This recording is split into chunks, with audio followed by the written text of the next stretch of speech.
J. Edgar Hoover. Did you ever meet J. Edgar Hoover, by the way? No, Never met him. Okay. no, Now, no. do you believe, just off of, if you look back at history, do you think it was just a independent assassination of Malcolm X, or do you think it was a government entity that had something to do with it? It was not a government entity. I assure you of that. Mm. It was not a government entity.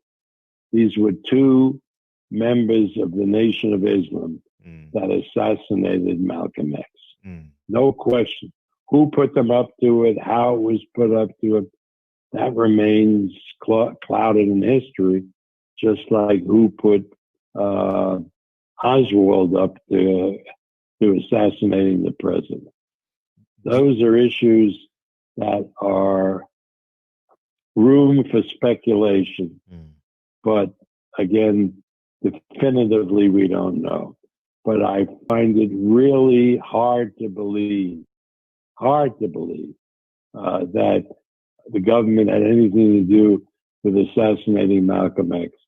Because what happened after the chickens coming home to roost statement and the blow up with Elijah, Malcolm, who was suspended by the nation, then went overseas and became a serious Muslim Sunni Muslim follower. Yeah.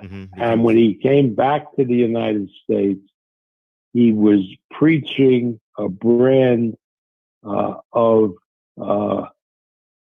Muslim that was much softer and much more inclusive than the one that Elijah was preaching. In other words, when Malcolm, at the time that he was killed, was not preaching a violent revolution and so forth. Absolutely. It was a much more religious kind of preaching, Muslim preaching, than even Elijah was doing. So the idea that the government would then try to arrange for an assassination of that Malcolm is, to my mind, not realistic.